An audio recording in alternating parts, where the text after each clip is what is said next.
video ini. Soal pertama, saat menghadiri acara masyarakat, saya menyadari adanya konflik kecil antara dua kelompok warga. Apa yang sebaiknya saya lakukan? A. Menjadi penengah dengan mendengarkan kedua belah pihak. B. Membiarkan mereka menyelesaikan masalahnya sendiri. C. Memihak pada kelompok yang saya kenal baik. D. Melaporkan masalah tersebut ke pihak berwenang. Yuk teman-teman, jawaban yang terbaik 4 poin ada di opsi yang mana? Ya, 4 poin ada di opsi A. Menjadi penengah dengan mendengarkan kedua belah pihak. Pembahasannya, jawaban yang tepat adalah A. Menjadi penengah, membantu menciptakan suasana harmonis dan menunjukkan kemampuan sosial yang baik. Nah, ini kita dituntut untuk membangun jaringan sosial atau menciptakan hubungan sosial yang baik. Maka ketika terjadi konflik-konflik atau konflik kecil di sini dicontohkan, maka kita bisa menjadi penengah ya atau mediator teman-teman untuk mendengarkan kedua belah pihak, kemudian mencari solusi bersama. Ini opsi terbaiknya. 3 poin ada di D. Melaporkan masalah tersebut ke pihak berwenang. Ini bisa saja dilakukan tetapi kurang menunjukkan yang namanya proaktif. Nah, proaktifnya itu di A. Proaktif adalah bagaimana kita melibatkan diri di dalam suatu masalah, aktif memberikan solusi-solusi. Itu yang disebut sebagai proaktif ya, ikut terlibat atau mau melibatkan diri. Nah, yang C, 2 poin memihak pada kelompok yang saya kenal lebih baik, ini terkesan berat sebelah. Dan yang terakhir B, 1 poin membiarkan mereka menyelesaikan masalahnya sendiri. Opsi jawaban membiarkan, menghindari, mengabaikan ini kalau bisa tidak usah dipilih karena dia poinnya paling kecil teman-teman. Lanjut ke soal berikutnya. Seorang warga baru pindah ke lingkungan saya dan terlihat kesulitan beradaptasi. Apa langkah terbaik yang bisa saya lakukan? A. Menyambutnya dengan ramah dan menawarkan bantuan jika diperlukan. B. Menunggu mereka beradaptasi dengan sendirinya karena merupakan bentuk adaptasi alamiah dan natural. C. Menghindari interaksi agar tidak mengganggu mereka karena saya khawatir akan mengganggunya. D. Mengajak warga tersebut untuk menanyakan kepadanya kenapa tidak mau berbaur. Ya teman-teman, masalah di dalam soal ini adalah ada warga baru yang kesulitan beradaptasi. Langkah terbaiknya kita lihat jawabannya, yaitu yang A. Menyambutnya dengan ramah dan menawarkan bantuan jika diperlukan. Ini yang paling penting teman-teman. Ketika ada orang yang kesulitan beradaptasi atau cenderung kaku, maka sambut dengan ramah sebagai bentuk penyambutan ya. Sikap welcome kita akan memberikan rasa kenyamanan yang pada akhirnya orang akan mudah beradaptasi di lingkungan barunya. Kemudian jika perlu tawarkan bantuan nih teman-teman. Menawarkan bantuan akan memberikan kesan bahwa kita orang yang membuka diri, bahwa kita orang yang mau membantu orang lain. Maka hal ini akan memudahkan terjadinya adaptasi di antara warga lama dengan warga baru. Kita lihat pembahasannya, jawaban yang tepat adalah A. Menyambut dengan ramah, mencerminkan kemampuan sosial yang baik, proaktif, dan membantu warga baru merasa diterima. Nah ini ya, jadi ada proaktifnya di sini, menyambut dengan ramah ya, dia mau tuh aktif melibatkan diri, aktif mencari solusi gitu ya, langsung dia. Nah, kemudian yang poin 3 di D, mengajak warga menanyakan kepada tidak berbaur. Ini juga proaktif, tetapi tidak langsung menuju kepada permasalahannya ya. Padahal kita bisa langsung ke warga tersebut dengan menyambutnya dengan ramah dan tawarkan bantuan agar orang tersebut bisa beradaptasi. Kalau mengajak warga kayaknya interrogatif gitu ya teman-teman ya, terkesan menginterogasi gitu. Yang B, menunggu mereka beradaptasi dengan sendirinya karena merupakan bentuk adaptasi alamiah dan natural. Menunggu ini kurang proaktif ya, menunggu nggak mau menjemput bola nih dia. C, menghindari interaksi agar tidak mengganggu mereka karena saya khawatir akan mengganggu. Menghindari interaksi berarti ya lebih terkesan mengabaikan ya, tidak mau proaktif gitu. Jawaban terbaik ada di A. Lanjut, dalam sebuah forum warga ada pendapat yang berbeda mengenai cara penyelesaian suatu masalah. Bagaimana saya menyikapi perbedaan pendapat ini? A. Mendengarkan semua pendapat dan mencari jalan tengah. B. Memihak pada pendapat yang saya anggap lebih baik. C. Membiarkan perdebatan berlangsung hingga ada yang menyerah. D. Mengusulkan agar keputusan ditunda sampai situasi tenang. Masalahnya apa? Dalam sebuah forum ada pendapat yang berbeda mengenai cara penyelesaian suatu masalah. Yuk teman-teman, jawaban terbaik ada di opsi yang A. mendengarkan semua pendapat dan mencari jalan tengah. Dengerin dulu nih perbedaan pendapatnya ya. Kemudian dari situ bagaimana caranya kita mencari jalan tengah. Nah, agar tidak berhad sebelah, agar win-win solution di sini. Pembahasannya jawaban yang tepat adalah A, mendengarkan semua pihak, menunjukkan sikap inklusif. Inklusif artinya merangkul, teman-teman. Inklusif itu artinya tidak menutup diri terhadap orang lain, terhadap pendapat lain, terhadap masukan dari yang lain. Nah, inklusif ya, merangkul, menerima semua masukan. Dan kemampuan memfasilitasi diskusi yang produktif. Nah, kalau sudah berbeda pendapat, biasanya semua merasa paling benar terhadap pendapatnya. Maka kita memfasilitasi diskusi yang produktif. Gimana caranya mengurangi gesekannya, tetapi fokus pada penyelesaian masalahnya. Nah, ini kita berperan seperti itu, memfasilitasi diskusi. 4 poin di A. 3 poin mengusulkan agar keputusan ditunda sampai situasi tenang. Ini juga tidak produktif ya, menunda itu kan berarti tidak langsung memecahkan masalah gitu ya. B, memihak pada pendapat yang saya anggap lebih baik, ini terkesan berat sebelah. Dan C, membiarkan perdebatan langsung hingga ada yang menyerah. Ini membiarkan ini kurang baik ya teman-teman. Terbaiknya ada di A. Berikutnya, seorang tetangga meminta bantuan untuk menyelesaikan masalah pribadi yang cukup kompleks. Apa langkah yang tepat? Nah, ini tetangga minta bantuan menyelesaikan masalah pribadi, teman-teman. Cukup kompleks, rumit kompleks itu ya, teman-teman. Langkah yang tepat adalah A, menyarankan dia mencari bantuan profesional karena masalah pribadi tidak semestinya diceritakan kepada tetangga. B, menolak membantu karena masalahnya terlalu rumit. C, menghindari pembicaraan agar tidak ikut terlibat masalah yang berpotensi membahayakan diri saya. D, mendengarkan masalahnya dan membantu sebatas kemampuan saya. Ini terkesan melempar semua ya, kecuali mungkin yang D ini kita lihat. Mendengarkan tapi sebatas kemampuan juga yang D ya. Kita lihat jawaban terbaiknya teman-teman. 4 poin ada di D, mendengarkan masalahnya dan membantu sebatas kemampuan saya. Nah, tetap didengarkan teman-teman. Ya, meskipun ini masalah pribadi dan sifatnya cukup kompleks ya, tetap didengarkan. Tetapi karena sifatnya cukup kompleks tadi, cukup rumit tadi, maka bantulah sebatas kemampuan saya saja. Ya, tidak melebihi kapasitas gitu. Karena rumit biasanya ya pembahasannya. Jawaban yang tepat adalah D, mendengarkan dan membantu sebatas kemampuan, menunjukkan empati dan perhatian terhadap orang lain. Ini bagaimana kita menunjukkan empati? Ya, empati itu salah satu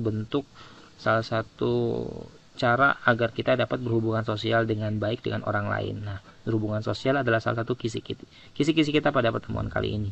Kemudian baru setelah D, kita lihat yang A, 3 poin, menyarankan dia mencari bantuan profesional karena masalah pribadi tidak semestinya ditangani oleh tetangga. Ini kan semacam cari bantu yang profesional saja di bidang ini gitu ya, di masalah ini gitu. Ini kurang tepat juga, padahal kita bisa bantu juga, proaktif membantu. Yang A kurang proaktif. 2 poin yang B, menolak membantu karena masalah terlalu rumit. Ini bentuk penolakan ya, tapi lebih baik daripada menghindari. Nah, menghindari, mengabaikan gitu ya, itu kurang bagus. Opsinya biasanya paling kecil. Oke, jawaban terbaik D. Saya diminta menjadi penanggung jawab acara gotong royong di lingkungan tempat tinggal, tetapi beberapa warga menolak ikut serta karena merasa tidak berkepentingan. Apa yang sebaiknya saya lakukan? A, menerapkan sistem denda sebagai bentuk konsekuensi atas ketidakhadiran dalam gotong royong. B, membiarkan mereka yang menolak tidak ikut serta sembari melaporkan kepada ketua rukun warga setempat. C, memberikan penjelasan tentang pentingnya gotong royong bagi semua warga. D, mengabaikan warga yang tidak hadir sebagai bentuk sanksi sosial. Ini solusi semua nih teman-teman ya, tapi mana yang paling tepat bagi masalah di mana kita dijadikan PJ atau penanggung jawab gotong royong, tetapi ada warga yang menolak. Beberapa warga menolak ya karena nggak merasa punya kepentingan di sini. Jawaban terbaik ada di C, memberikan penjelasan tentang pentingnya gotong royong bagi semua warga. Kasih penjelasan dulu bahwa gotong royong itu penting, manfaatnya dan dampak bagi masyarakat jika dilakukan dan jika tidak dilakukan. Ini akan memberikan kesadaran bagi masyarakat dan pada akhirnya diharapkan masyarakat ikut andil, ikut terlibat dalam gotong royong. Pembahasannya, jawaban yang tepat adalah C, memberikan penjelasan yang baik dapat meningkatkan kesadaran dan partisipasi tanpa memaksakan kehendak. Iya, bikin sadar dulu, jangan dipaksa ya. Persuasif dulu, ajak dulu, jangan represif. Nah, represif itu misalnya melaporkan gitu ya, represif tuh.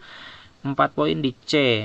Kemudian A, 3 poin, menerapkan sistem denda sebagai bentuk konsekuensi atas ketidakhadiran dalam gotong royong. Ini represif ya, tidak mengajak tetapi bagaimana ya, memaksa ini, mau nggak mau orang kadang hadir gitu ya karena adanya denda tadi. 2 poin ada di B, membiarkan mereka yang menolak tidak ikut serta sembari melaporkan kepada ketua rukun warga setempat. Nah, ini laporkan juga pada akhirnya. Kurang bagus, masih 2 poin. Dan 1 poin, mengabaikan warga yang tidak hadir ya. Soal pertama, pandemi menyebabkan ketidakpastian ekonomi dan banyak karyawan merasa cemas tentang masa depan mereka. Bagaimana saya mengambil keputusan untuk meningkatkan moral tim? A, memberikan informasi transparan tentang kondisi perusahaan dan rencana ke depan. B, menghindari pembicaraan tentang kondisi perusahaan untuk mengurangi kecemasan. C, memberikan insentif tambahan meskipun anggaran perusahaan terbatas. D, menegaskan bahwa mereka harus fokus pada pekerjaan tanpa memikirkan hal lain. Yuk teman-teman, kita lihat jawabannya. Jawaban terbaik ada di A dengan 4 poin. Memberikan informasi transparan tentang kondisi perusahaan dan rencana ke depan. Kita lihat dulu masalahnya teman-teman. Ini kondisinya pandemi. Terjadi yang namanya ketidakpastian ekonomi. Karyawan otomatis cemas dong dengan masa depan mereka. Kenapa cemas? Karena di perusahaan lain bisa saja terjadi pemutusan hubungan kerja atau PHK. Nah, ini kan menimbulkan kecemasan. Orang kerja menjadi tidak nyaman, orang menjadi gusar, orang menjadi tidak fokus terhadap pekerjaannya. Nah, bagaimana saya mengambil keputusan gitu ya untuk meningkatkan moral tim nih, semangat tim? Maka tadi sampaikan informasi secara transparan. Ya, apa adanya secara terbuka tentang kondisi perusahaan dan rencana ke depan. Biar tahu bahwa perusahaan kita itu seperti apa progresnya sekarang. Ya, apakah mengalami kerugian ataukah bisa bertahan atau bagaimana. Dan sampaikan rencana ke depan. Ya, rencana ini disesuaikan dengan kondisi yang ada. Misalnya kondisinya mengalami kerugian, apa strateginya? Kan gitu ya. Misalnya perusahaan perlu melakukan PHK, apa yang harus dilakukan? Biar apa? Biar karyawan merasa diinformasikan lebih awal, karena transparansi ini penting. Komunikasi secara jujur ini penting. Biar apa? Biar kepercayaan karyawan terhadap kita nih, si manajemen, si perusahaan menjadi bagus. Dengan mereka percaya terhadap kita karena disampaikan kondisi perusahaan yang tadi, ya maka kerjanya menjadi nyaman, menjadi tidak cemas lagi. Gitu teman-teman ya. Pembahasannya ada nih di bawah. Pilihan A adalah yang terbaik karena transparansi dan komunikasi jujur dapat meningkatkan kepercayaan karyawan pada manajemen. Kepercayaan itu akan terbentuk ya, dengan adanya kepercayaan itu maka menjadi tidak lagi cemas karena tahu masa depan mereka akan seperti apa gitu ya. Yang C3 poin, memberikan insentif tambahan meskipun anggaran perusahaan terbatas. Kayaknya kurang masuk akal ya, karena biasanya ketika kondisi perusahaan sedang mengalami pandemi, kerugian, maka insentif itu sesuatu yang agak mustahil sepertinya diberikan.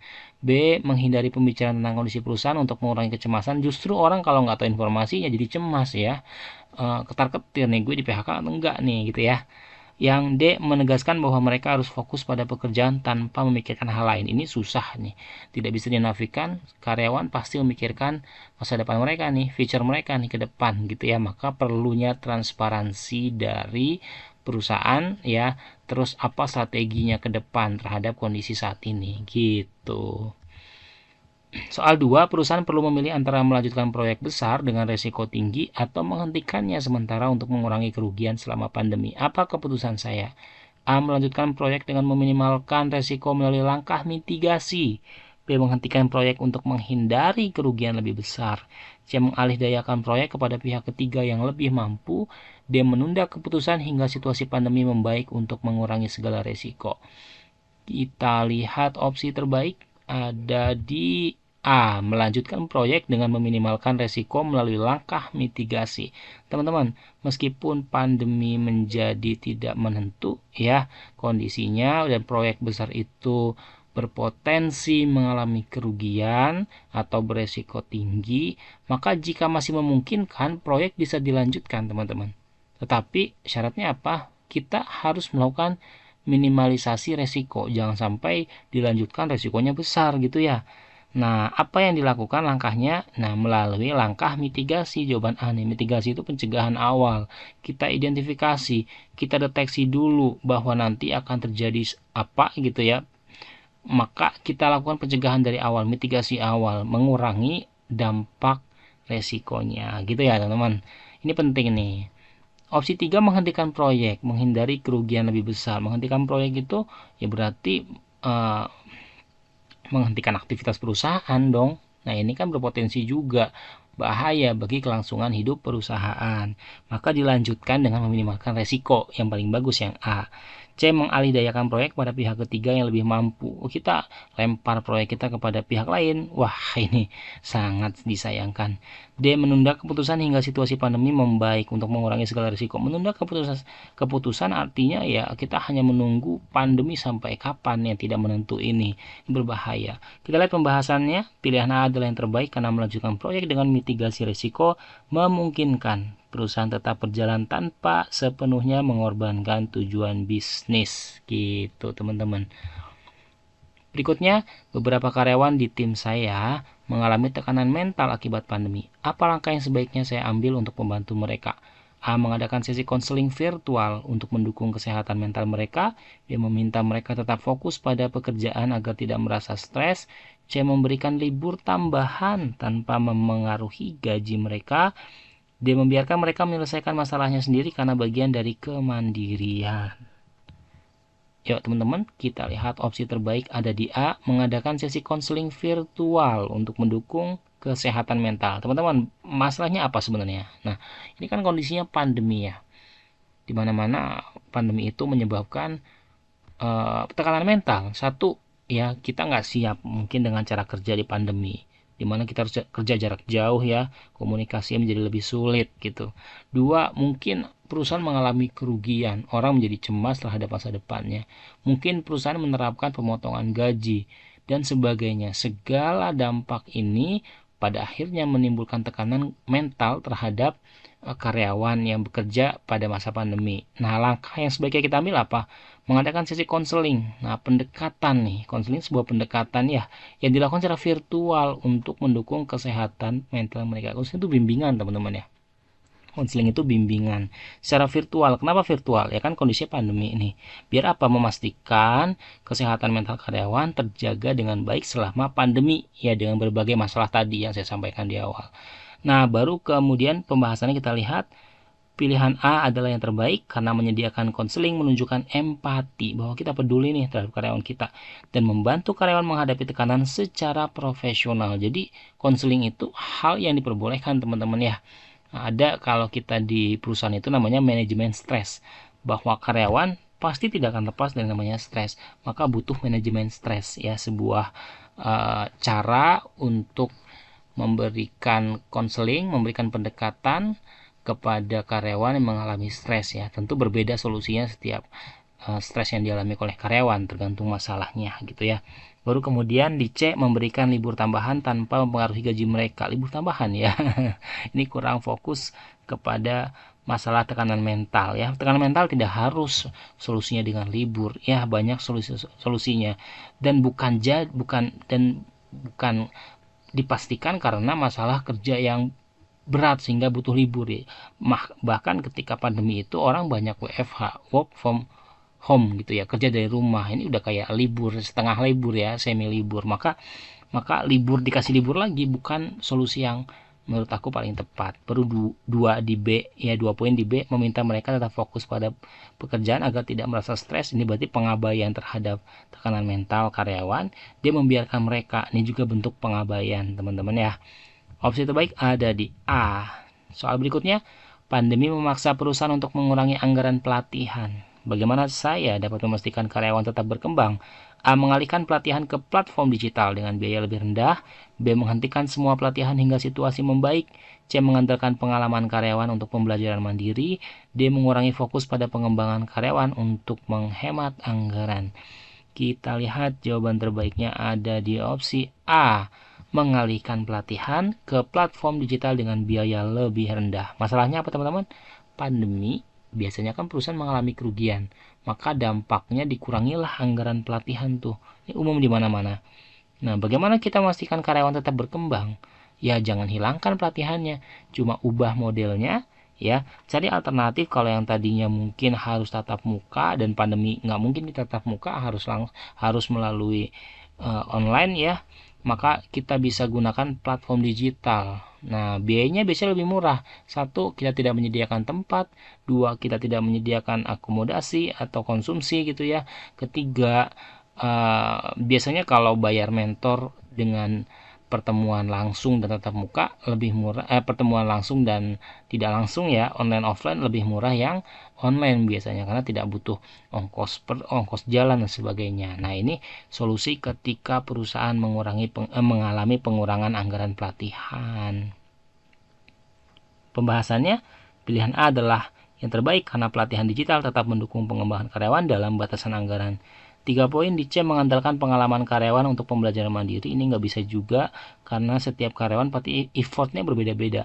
Maka butuh dukungan, maka butuh pendampingan dari perusahaan untuk memastikan bahwa pelatihan tetap ada gitu ya, nggak bisa dilepas nih. B menghentikan semua pelatihan yang juga kurang bagus. D mengurangi fokus pada pengembangan karyawan untuk menghemat anggaran. Ini semakin tidak bagus ya. Opsi A paling bagus. Soal berikutnya, tim saya merasa kesulitan memenuhi target selama pandemi karena kondisi kerja yang berubah. Apa keputusan terbaik saya untuk membantu mereka? A. Menyesuaikan target kerja agar lebih realistis sesuai situasi pandemi.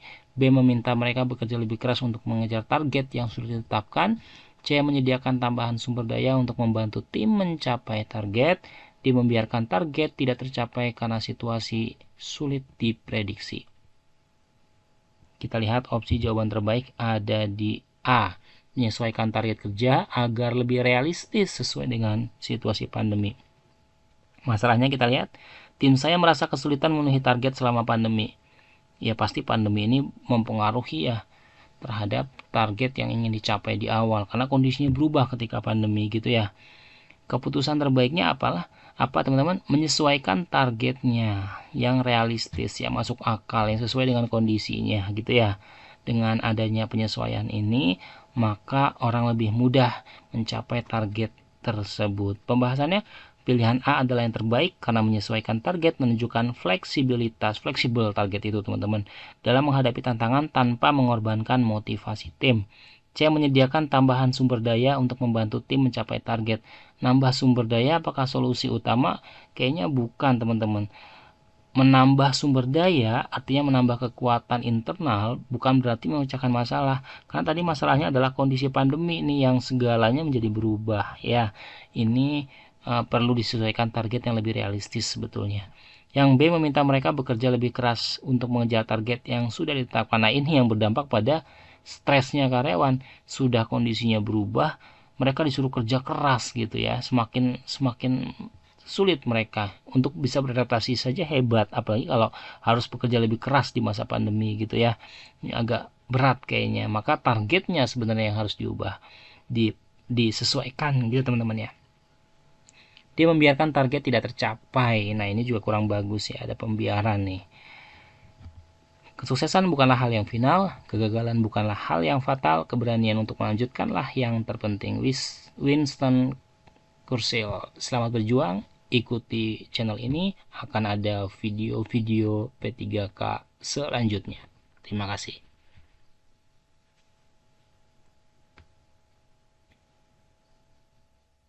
Langsung soal pertama, saya memimpin tim untuk mencapai target penjualan yang tinggi, tetapi beberapa anggota tim tidak percaya diri terhadap kemampuan mereka. Apa langkah terbaik saya? A. Memberikan pelatihan intensif dan mendampingi mereka untuk meningkatkan kepercayaan diri. B. Menyusun ulang target agar lebih mudah dicapai oleh semua anggota tim.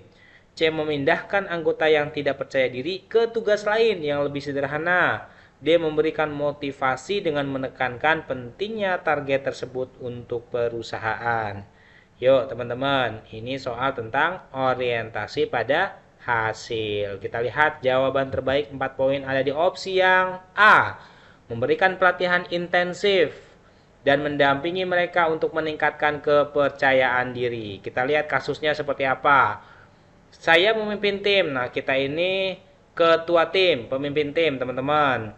Untuk mencapai target penjualan tinggi, tetapi beberapa anggota tim tidak pede dengan kemampuan mereka. Langkahnya apa? Kasih pelatihan intensif. Kalau mereka punya kemampuan setelah dilatih, ya. Kalau mereka kompeten, maka mereka kepercayaan dirinya akan meningkat. Dan yang gak kalah penting, dampingi mereka untuk meningkatkan kepercayaan diri. Nah, dampingi terus.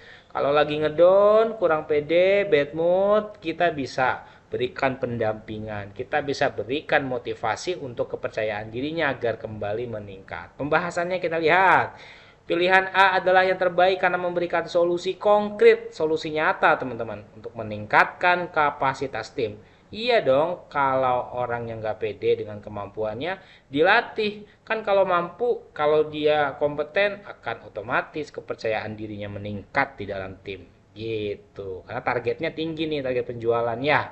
Kemudian opsi 3 poin ada di D memberikan motivasi dengan menekankan pentingnya target tersebut untuk perusahaan. Ngasih motivasi bagus nggak? Pasti jawabannya bagus. Memberikan motivasi itu bagus, tetapi pelatihan jauh lebih konkret daripada motivasi. Motivasi lewat kata-kata, tapi pelatihan ada skill yang ditingkatkan, ada skill yang dibimbing, yang perlu dimajukan, yang perlu dikembangkan sehingga akhirnya, nah di sini nih, sehingga akhirnya akan timbul kepercayaan diri karena dia merasa mampu. Oke. Pilihan B kurang berorientasi pada hasil, gitu ya. Kurang berorientasi pada hasil. Pilihan C kita lihat memindahkan anggota yang tidak percaya diri ke tugas lain. Wah, dimutasi nih. Tidak membantu pengembangan anggota tim. Gak membantu pengembangan anggota. Ini gak memecahkan masalah ya teman-teman.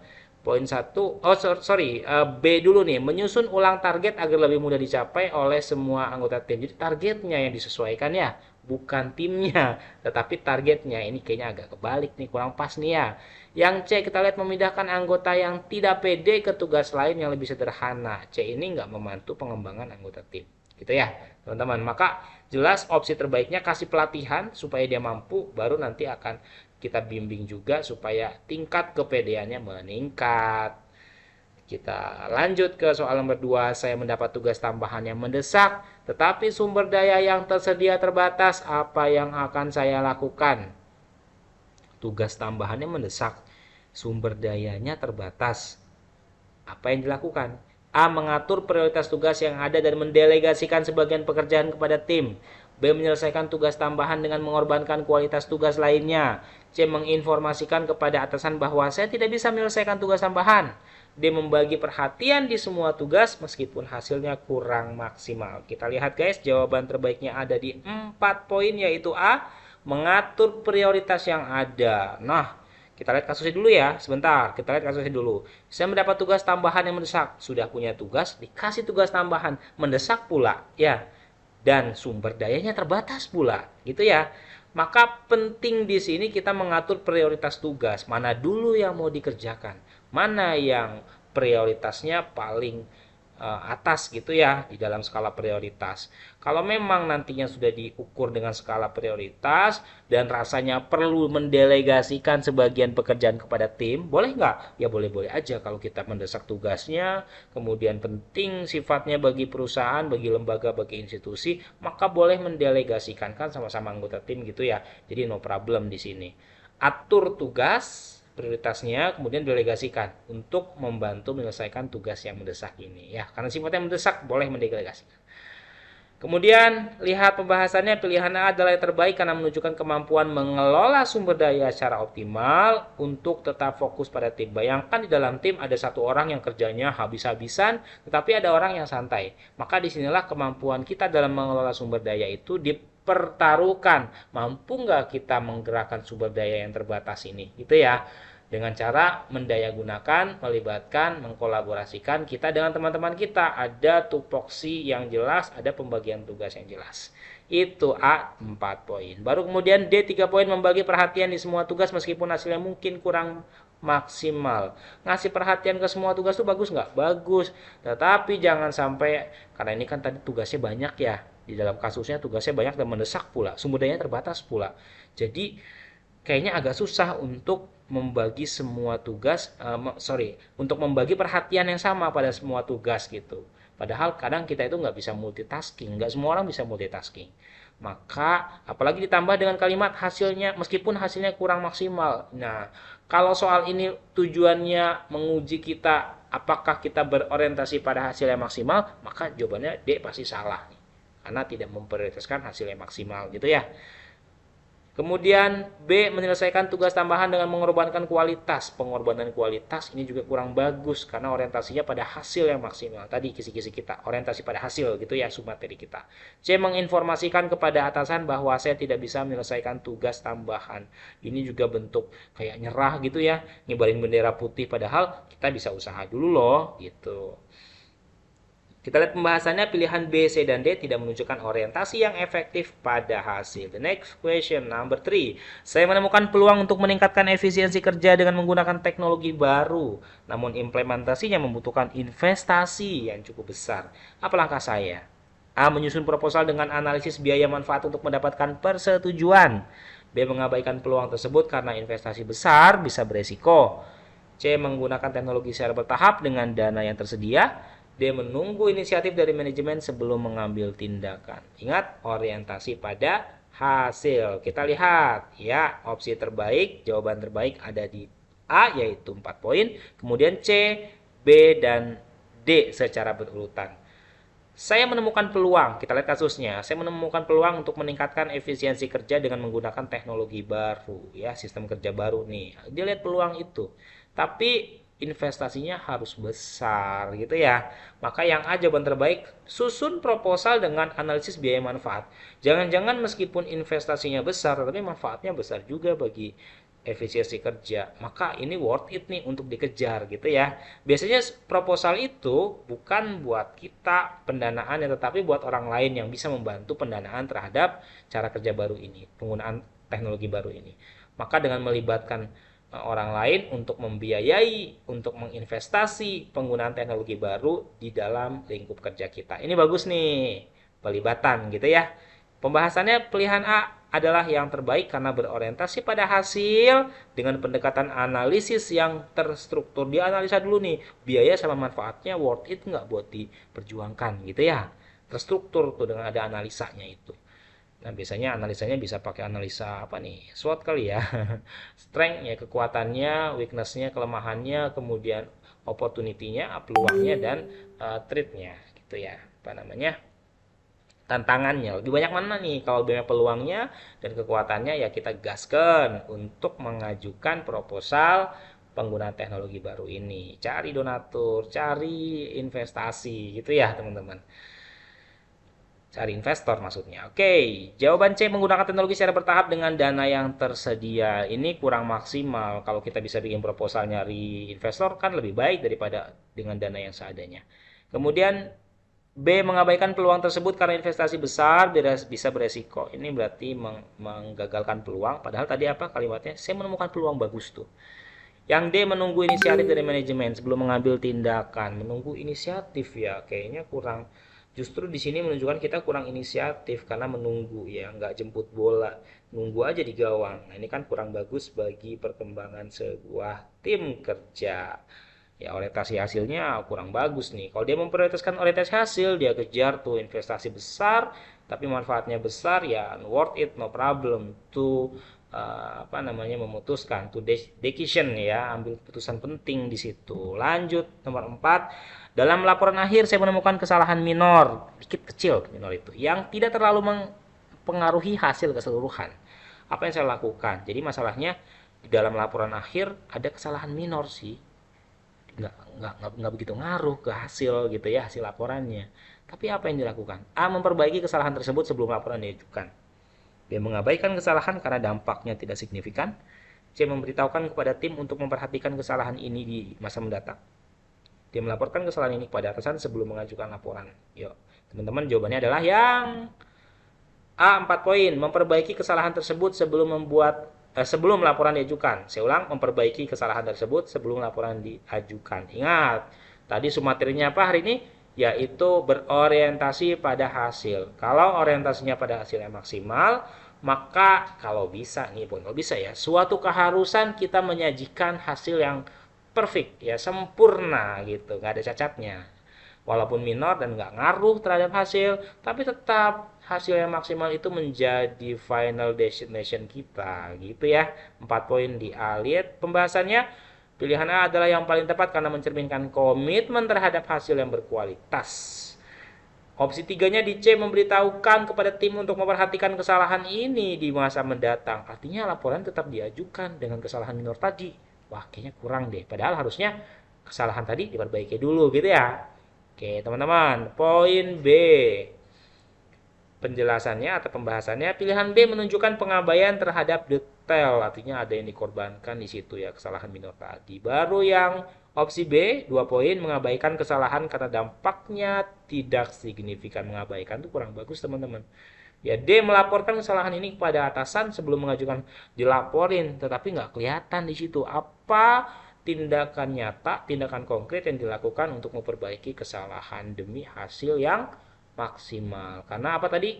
Materinya orientasi pada hasil. Jelas jawabannya yang A. Nomor 5, saya diberi tanggung jawab untuk mencapai target yang ambisius dengan tenggat waktu singkat. Apa langkah pertama saya? A, menyusun strategi yang realistis dan melibatkan seluruh tim dalam implementasinya. B, meminta atasan untuk meninjau ulang target agar lebih realistis. C, membagi tugas secara merata kepada semua anggota tim tanpa analisis mendalam. D, menyelesaikan sebagian besar tugas sendiri untuk memastikan hasil terbaik. Ayo, orientasi pada hasil. Ingat kisi-kisinya.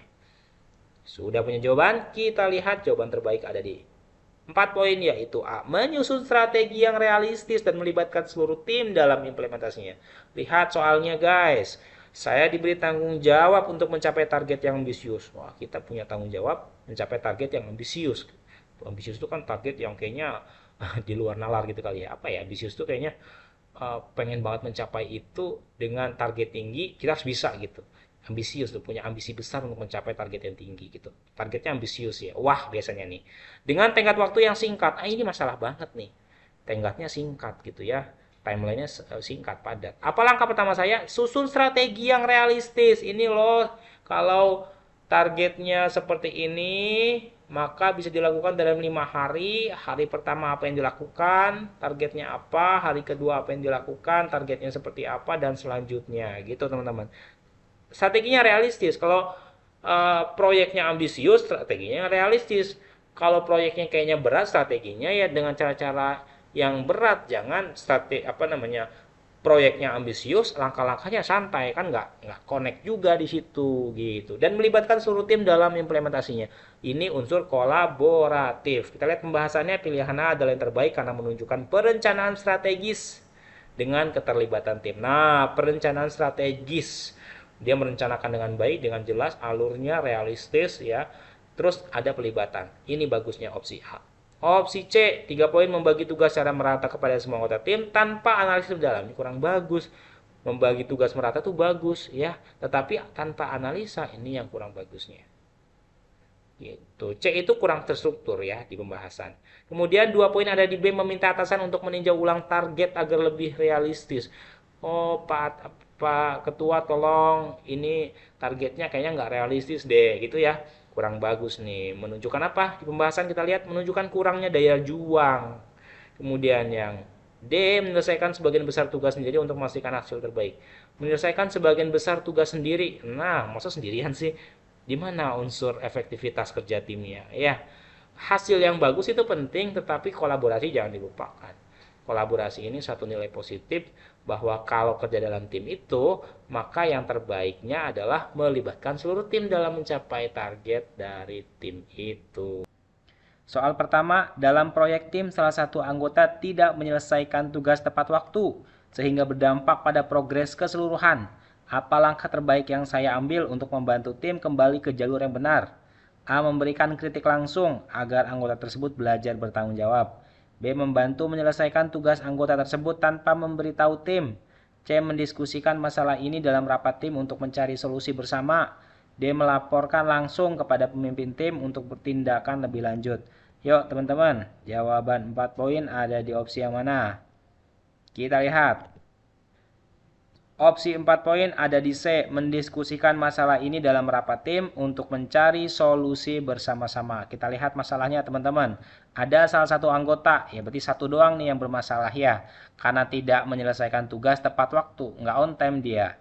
Dampaknya pada progres keseluruhan proyek. Nah, langkah terbaiknya gimana ya? Diskusikan masalah ini dalam rapat tim untuk mencari solusi bersama. Yang C, diskusi ini adalah unsur pelibatan, unsur kolaborasi. Dengan melibatkan berarti akan ada masukan, akan ada solusi yang diberikan oleh anggota tim di dalam rapat. Ya, kita lihat pembahasannya. Jawaban C yaitu diskusi tim memungkinkan solusi kolaboratif, artinya bareng-bareng nyari solusinya tanpa menimbulkan konflik personal. Nah, kalau kita yang mengkritik si A tadi yang bermasalah tadi, yang nggak mau menyelesaikan tugas, akan berpotensi muncul yang namanya konflik personal, konflik individu nih. Baru kemudian kita lihat teman-teman, poin 3 ada di D, melaporkan langsung kepada pemimpin tim untuk tindakan lebih lanjut. Lapor kepada pemimpin teman-teman. Pembahasannya, melapor bisa efektif, tetapi kurang mencerminkan kemampuan saya mengelola masalah. Nah, artinya kita tuntaskan dulu nih di dalam tim gitu ya. Tidak serta-merta apa-apa lapor kepada pemimpin. Tapi kita juga punya kemampuan untuk menjadi seorang problem solver atau pemecah masalah gitu ya. Dengan cara tadi mendiskusikan bareng-bareng dengan anggota tim lain. Poin 2 ada di B, membantu menyelesaikan tugas anggota tersebut tanpa memberitahu tim. Nah, penjelasannya jawaban B ini membantu diam-diam bisa menyelesaikan masalah jangka pendek. Nah, tetapi tidak mendidik. Padahal orang yang tidak menyelesaikan tugas tadi berarti kan dia yang lalai terhadap kewajibannya, terhadap tanggung jawabnya. Maka ketika kita tuntaskan pekerjaannya, kita tidak mendidik. Nah, biarkan dia bertanggung jawab atas tanggung jawab, atas kewajiban yang dia emban, gitu ya. Baru yang A ini 1 poin, memberikan kritik langsung agar anggota tersebut belajar bertanggung jawab. Nah, ini bagus nih, tegas nih, tetapi opsi C sangat bagus karena diskusi dulu biar bareng-bareng gitu ya. Karena A ini tadi apa? A ini rawan menciptakan konflik. Lihat pembahasan paling bawah. Jawaban A, kritik langsung beresiko menciptakan konflik. Dari sekian banyak anggota, kenapa kita yang menegur? Wah, nanti malah muncul persepsi atau prasangka kita nggak suka sama seseorang gitu ya. Maka kalau bisa, pemecahan masalah dalam tim dilakukan secara kolaborasi. Jawaban C 4 poin. Nomor 2. Tim kerja saya menghadapi situasi darurat yang membutuhkan keputusan cepat, namun beberapa anggota tim tidak setuju dengan pendekatan yang disarankan oleh mayoritas. Sebagai anggota tim, bagaimana saya sebaiknya bertindak untuk menjaga kerjasama tanpa mengorbankan kecepatan pengambilan keputusan? A. Membiarkan tim mengambil keputusan mayoritas dan menunda masukan dari pihak yang tidak setuju. B. Mengusulkan kompromi yang mempertimbangkan pandangan semua pihak secara singkat. C. Meminta pemimpin tim memutuskan demi kecepatan penyelesaian. D. Memprioritaskan solusi mayoritas tanpa perlu berdiskusi terlebih dahulu. Yuk teman-teman. Ini soal tentang kerjasama. Kita lihat jawaban 4 poin ada di opsi apa? Ada di opsi B, mengusulkan kompromi yang mempertimbangkan pandangan semua pihak secara singkat. Nah, kita lihat soalnya. Tim kerja menghadapi situasi darurat yang membutuhkan keputusan cepat. Jadi tim kerja nih ya, butuh keputusan cepat karena kondisinya darurat. Namun, beberapa anggota tim, beberapa ya, berarti nggak semua. Beberapa tuh nggak sebagian juga, hanya beberapa saja gitu ya.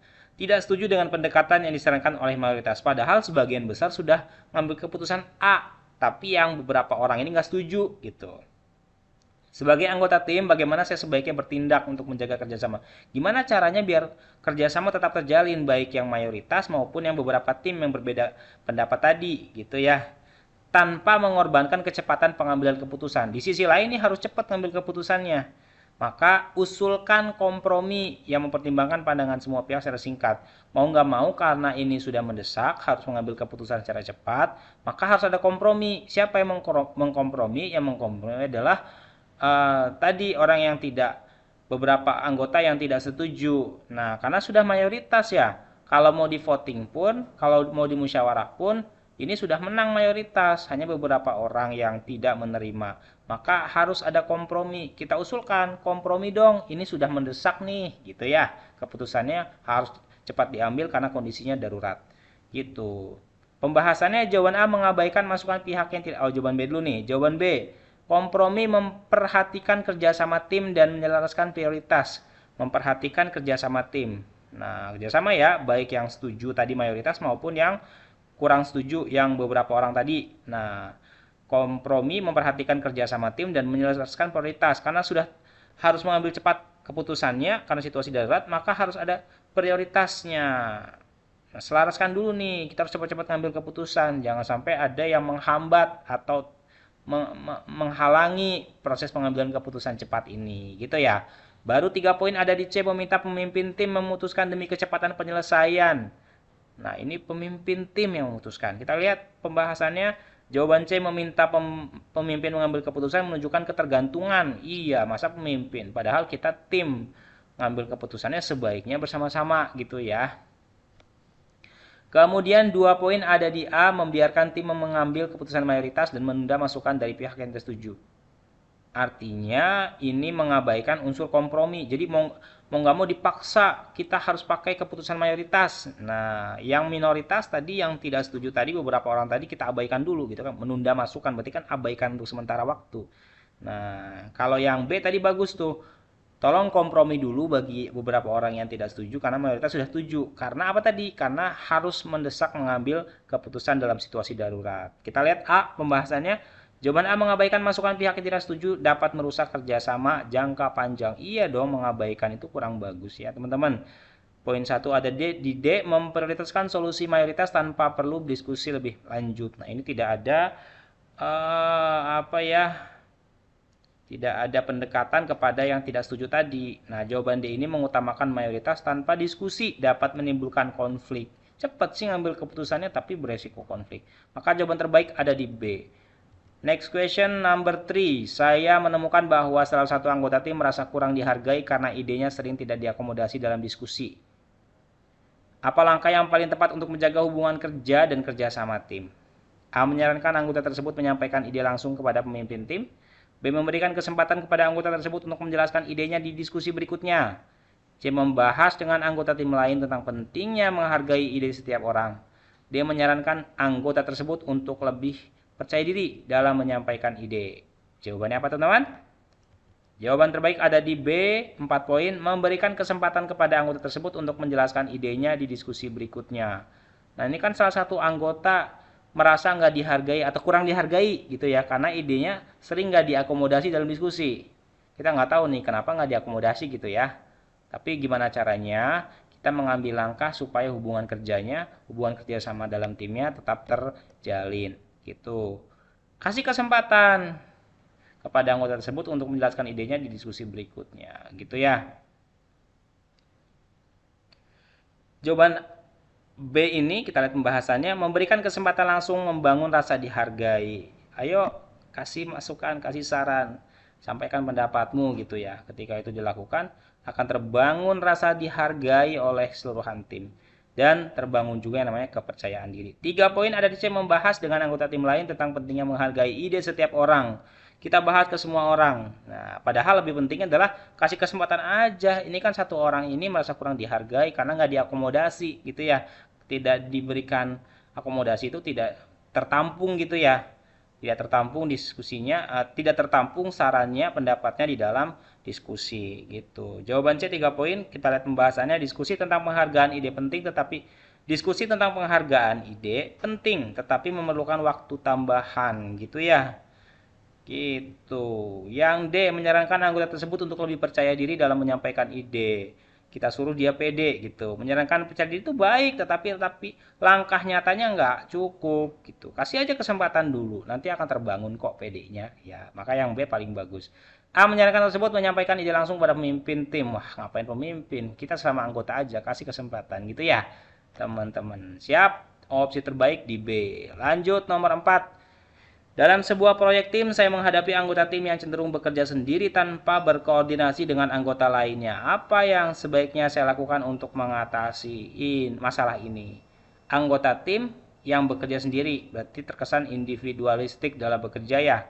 Tanpa berkoordinasi dengan anggota tim lainnya. Oh, nggak mau koordinasi. A, memberikan kritik langsung agar mereka memahami pentingnya koordinasi. B. Menunjukkan contoh dengan cara aktif berkolaborasi dalam tugas-tugas tertentu. C. Meminta pemimpin tim mengingatkan mereka untuk lebih berkoordinasi. D. Membiarkan mereka bekerja sendiri selama target tim tetap tercapai. Kita lihat jawabannya teman-teman. Ya, yang B. 4 poin. Menunjukkan contoh, kasih bukti konkret. Bagaimana cara berkolaborasi yang bagus. Gitu ya, nanti akan melihat mereka, oh ternyata berkolaborasi itu dampaknya positif gitu. Maka akan lebih mudah ditiru daripada kita hanya mengkritik, daripada hanya kita menyampaikan masukan, saran, pendapat gitu ya. Maka contohkan sebagai bentuk nyata gitu bahwa kita sudah berkolaborasi sebelum kita menyuruh atau menyarankan orang untuk berkolaborasi. Jawaban B kita lihat, memberi contoh adalah cara efektif mengajak tanpa menciptakan konflik. Persuasif nih, mengajak nih. Caranya kasih contoh.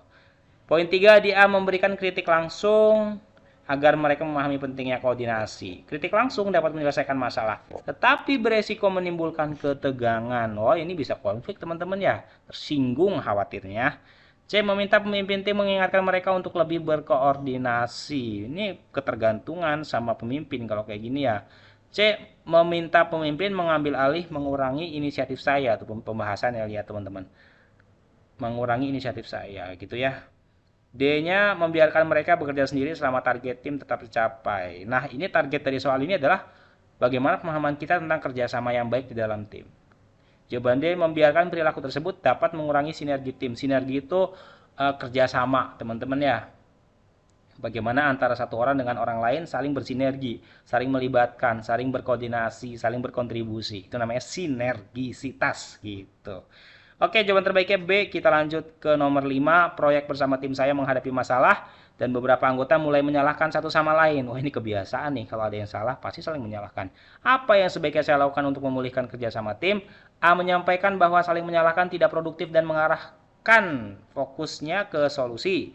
B. Membiarkan mereka menyelesaikan konflik sendiri agar mereka belajar bertanggung jawab. C. Melaporkan situasi kepada pemimpin tim agar mereka memberikan arahan tegas.